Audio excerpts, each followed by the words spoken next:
পৃথিবীর প্রথম পুরুষ বাবা আদম আলাইহিসসালাম, পৃথিবীর প্রথম নারী মা হাওয়া আলাইহিসসালাম।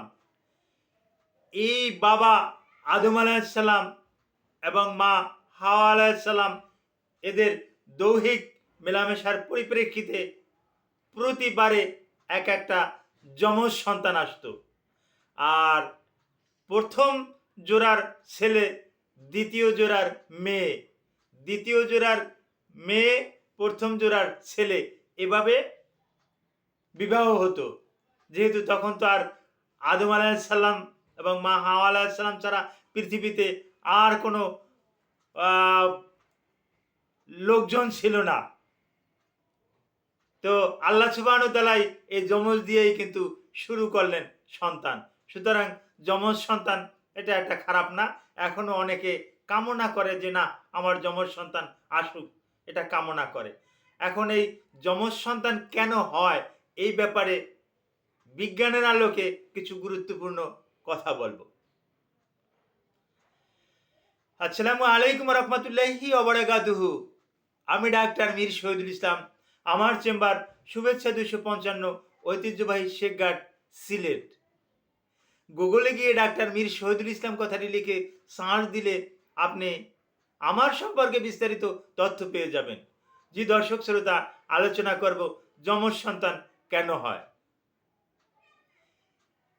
প্রথমেই পবিত্র কুরআনুল কারীমের একটা আয়াতের বাংলা তর্জমা করে আমি শুরু করছি। আল্লাহ সুবহানাহু ওয়া তাআলা ওই সূরাতে বলেছেন, আমি কাউকে ছেলে দেই, কাউকে মেয়ে দেই, অর্থাৎ কাউকে কন্যা দেই, কাউকে পুত্র দেই, কাউকে কন্যা পুত্র উভয়টাই দেই, আবার কাউকে কিছুই দেই না। আল্লাহ তার পবিত্র কুরআনুল কারীমে কিন্তু এই কথাটা বলে গেছেন। তো এই বিজ্ঞানের যুগে চিকিৎসা বিজ্ঞান কি বলতেছে? জি, মহিলাদের দুটো ওভারি আছে। এই ওভারি থেকে পরিপক্ক ডিম্ব যখন বাহির হয়, তৈরি হয়, এটা যখন ফ্যালোপিয়ান টিউবে আসে ওভুলেশনের সময়, তখন যদি পুরুষের স্পাম পেয়ে যায় তখন কিন্তু জাইগোট ঘটে। কিন্তু এটাকে দুর্ঘটনা বলবো না, প্রাকৃতিক নিয়ম অনুযায়ী যদি ওই মহিলারই দুটো ওভারি থেকে দুটো পরিপক্ক যদি ডিম্ব বাহির হয়, আর হয়তো আপনারা জানেন পুরুষের একবারে যে পরিমাণে স্পাম, একবারে যে পরিমাণে শুক্রাণু, একবারে যে পরিমাণে সিমেন নির্গত হয়, এই সিমেনের ভিতরে অ্যানালাইসিস করে দেখা গেছে 15 থেকে 200 কোটি পর্যন্ত, 50 কোটি পর্যন্ত তো প্রায় সময় প্রায় রোগীদেরই পেয়ে থাকি। 200 কোটি পর্যন্ত শুক্রাণু থাকতে পারে। তবে একটা জাইগোট ঘটার জন্য, একটা ভ্রূণ তৈরি করার জন্য একটা স্পাম, একটা শুক্রাণুই কিন্তু যথেষ্ট।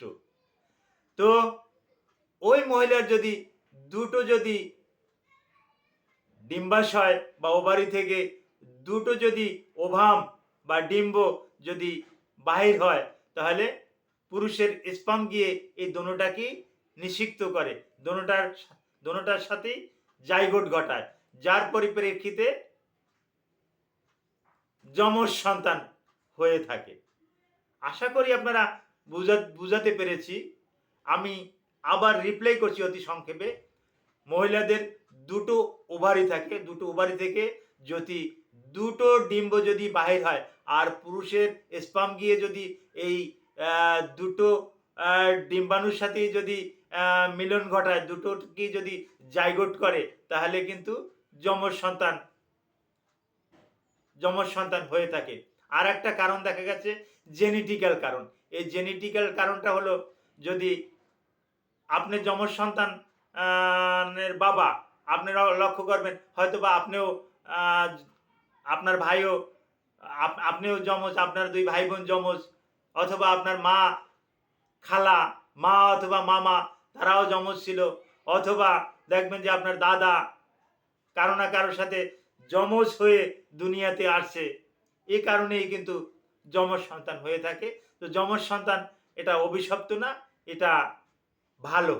যদি আপনি সঠিকভাবে কেয়ার নিতে পারেন তাহলে যমজ সন্তানের কোনো রকমের কোনো সমস্যা হয় না। অনেকেই এটা কামনা করে এবং অনেকের ক্ষেত্রে আজও এটা বিদ্যমান। অনেকের ধারণা যে যমজ কলা খাইলাম, যমজ ফল খাইলাম, না যমজ কলার ২ টে যমজ বলে। ২ টে খাইলেই যদি যমজ হয় তাহলে তো যমজ কলা আর কেউ খাইতই না।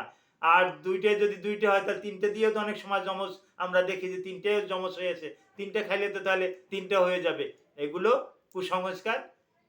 এটা আল্লাহ সুবহানাহু ওয়া তাআলারই একটা ইঙ্গিত, একটা ইশারা, যা ১৫০০ বছর আগে পবিত্র কোরআনুল কারিমে তিনি জানিয়ে দিয়ে গেছেন। বিজ্ঞানও তার ব্যতিক্রম না। বিজ্ঞানও কিন্তু ওই ধারাটাকে অব্যাহত রেখেই কিন্তু কথা বলছেন। Thank you all.